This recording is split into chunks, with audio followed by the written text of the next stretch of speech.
今日から使えるカウンターということで、3つの中で最も簡単な打たせて打つ、僕が道場で、気持ちのカウンターと呼んでいる技術を、解説していきたいと思います。これ使えるようになると自分は聞かされず相手だけ聞かして、でもいつジャンプ来るか分かんないじゃないですか。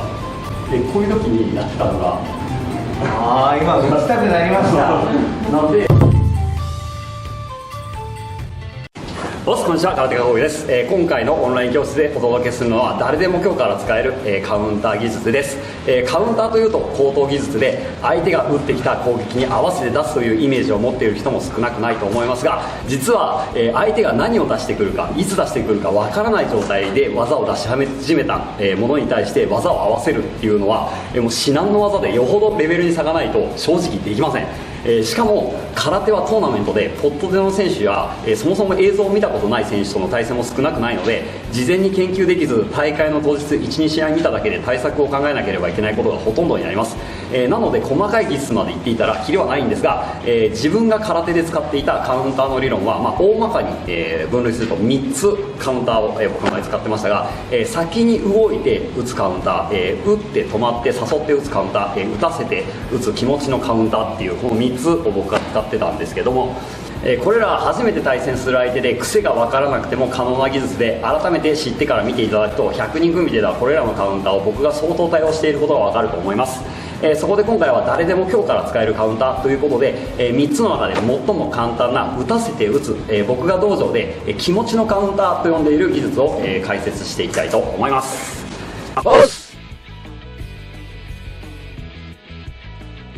実はこの、気持ちのカウンターですが、見た目は全くカウンターではありません。多分カウンターといってもいやそれカウンターじゃないよって言われるような技術なんですが、これ使えるようになると自分は聞かされず相手だけ聞かして自分はカウンターをもらうリスクが極めて低くなるということで、僕も試合でかなり対応した技術でもあります。なので、見た目はカウンターじゃないけどカウンターと同じ、ような効果が得られるということで、気持ちのカウンターという形を、使って僕は道場で指導しているので、今から実際に解説していきたいと思います。実際やるのは相手に打たすっていうことから始めます。で、僕が多分 YouTube で分かりやすいのがロシア人との試合かなんかで出してたと思うんですけど、最初相手の攻撃を、もらいます。でこの時に、攻撃を受ける時に必ず体をひねるって流すっていうのはこれちょっと大前提としてやらなきゃいけないんですけど、相手に攻撃をさせる時にちょっと適当にパンチ打っていいですか、ドンドン連打でパンパンでちょっと極端に言うとこういう感じで体をこうひねりながら、相手に打たすってことをします。でこの時に、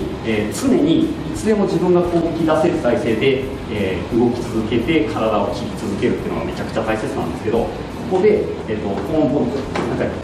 試合中に最初前半相手に攻撃させるこうやって流してっていうことを繰り返します。で最初に何するかというと相手の打ち終わりのタイミングを、何回か待ちます。で人間ってパンパンパンってコンビネーションを打った後って必ず息吸いながら戻るんです。多分やってもらうと分かると思うんですけど、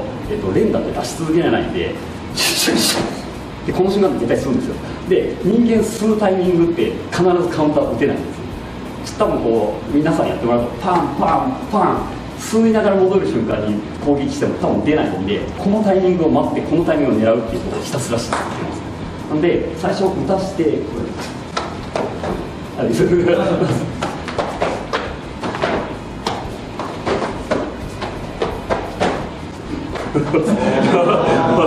感じで打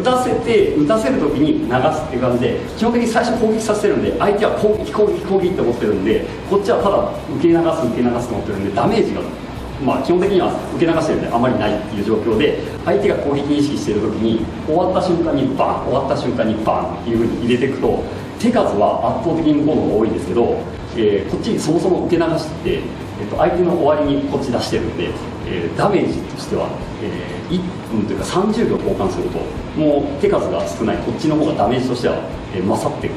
ダメージで勝るというか与えたダメージが勝っていくということがあります。なので最初前半打たしながらバン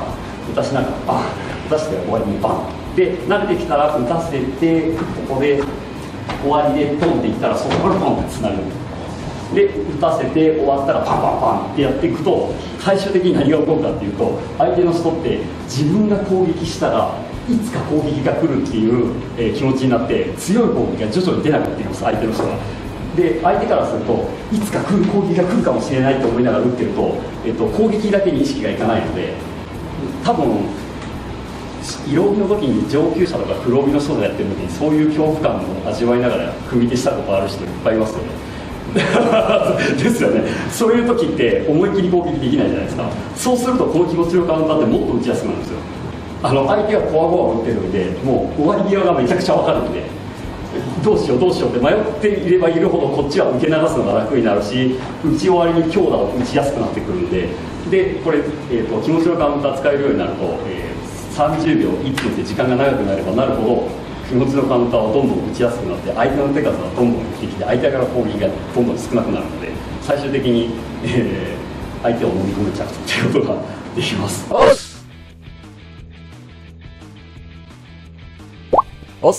今回の動画は僕が運営する空手家高傑のオンライン教室で毎週配信している技術解説動画の特別公開版になります。今回のようなコンビネーションの超基本知識はもちろん、攻撃技術、防御技術、身体操作などを各項目ごとにジャンル分けしたメンバーのための動画倉庫には、200本以上の解説動画があり、入会した即日から見放題となるため、自分が伸ばしたいジャンルをすぐに確認し、自分に合った技を見つけて次の稽古に活かしていただくことが可能となります。メンバーからも本当にパンチ力が上がった、組み手でこんな簡単に攻撃が当たりやすくなる方法があったなんて知らなかったです、相手も不思議がっていたので教えてあげましたなど、喜びの声をたくさんいただいています。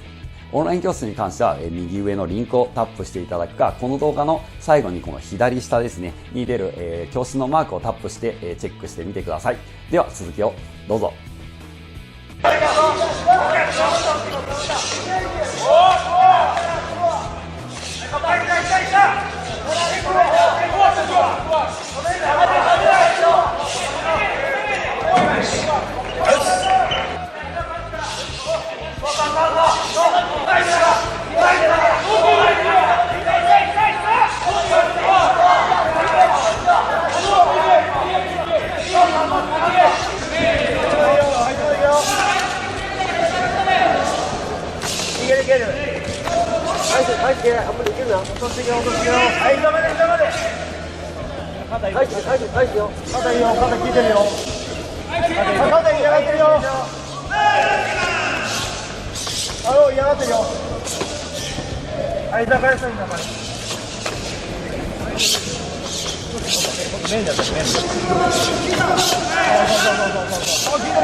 なんで多分これ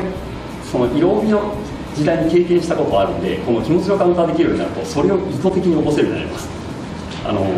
多分、初級の頃とかはそもそも知らないから、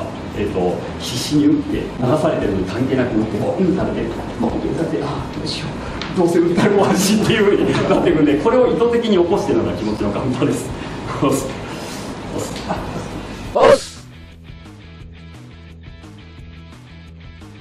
今から皆さんにちょっとやってもらうのが、打ち終わりに打つってやつなんですけど、ちょっともうこの流れでついでと言っちゃなんですけど、ちょうど前手でって言われたのでちょっとこっち自分がたまにやってたのが、ジャブを出してほしいんですよ、僕的には。でもいつジャブ来るか分かんないじゃないですか。でこういう時にやってたのが、ジャブが、こちら側が取り合ってる時にわざと私でパンって打ちます。でパンって打った後に相手のジャブが当たりやすいところに、パンって止まってあげると相手に同じ技が返したくなるんですよ。なんでこう構えてパンパンパンって自由で攻撃してるんだけど、自分が出してほしい時とかに先にちょっとジャブをパチンって当てて止まって誘います。今打ちたくなりました。なのでここで3枚あってパンって打って止まるっていう感じですね。あえて、止まってあげるって感じです。相手が取るところで来た時にパンって打たして戻り際にパチンになるもしくは、止まっていくという形でジャブを、出してほしい、カウンターを打ちたい時とか、それこそあれだったらパンってやってサポってこっちでもいいですし、で特にジャブって誘いやすいんで、左の前とかでパチンってやって打っていいですよみたいな感じにしてあげると、特にあれですね、これ人数組手だとよく思います。10人組手とか挑戦する方はちょっと参考にしてくれるといいかなと思います。お伝えいただきます。最初に言ったんですけど、流すときに、必ず常に攻撃で過ぎる体勢で流さないといけないんで、重心を絶対後ろに持っていかないっていうで、一番簡単なのは後ろ足のかかとを浮かしておく、後ろかかとを浮かすと、流すときに、絶対前に重心かかるんで、基本的に僕はこれで流すときはこう後ろで動きながらこうかかとを浮かしていくっていうことをやってましたので、ちょっとそこを参考にしてみてください。すみません、ちょっといいですか、ちょっといいですか。ずっとこうやってこれ全部こうやって合わせようとしてる人多いですけど、これやらなくていいです。いつ形が変わるかわからないものを捉え続けるのって人間無理なんですけど、こうやってやってるやつはリズム合わせれるんでだからうち道場で昔やらされるのが目つぶれって言われてる。いかがだったでしょうか。僕の運営する空手過去室のオンライン教室では毎週の解説以外にも、特典動画や月に1回のメンバーからの質問に全て本気で僕が、動画で回答する質問コーナー、定期開催している僕が参加するズーム交流会などなど、特典満載でフルコンタクト空手に強くなりたい、強くしてあげたい、そんな方のための、教室ですので、ぜひそんな方は、ご入会お待ちしております。これからも空手過去室のオンライン教室で一緒に強く間違えた、オンライン教室って言っちゃった。これからも空手活動これからも空手家講室の YouTube 道場で一緒に強くなりましょう。おっす。せいさんは突撃型っていうんですかね、実践でこそすごく生きる方かなと思うんですけど、こことここもつながってるんで全部の質量がバンとこれだけ動いてても気づけないですよ。そう最後こっちはそうか、そう思うとこれが動かし始めた瞬間に僕はこれを認識してるんです。そうだと思います。今回オンライン教室でお届けするのはカウンターが打てない人の特徴とカウンターを取る方法です。以前東京セミナーの動画で誰でもできる気持ちのカウンターという技術を解説しましたが、今回最も一般的なというか皆さんが想像するようなですね、カウンターが打てない人の特徴とどうすればカウンターを打てるのかの基本的な部分を解説したいと思います。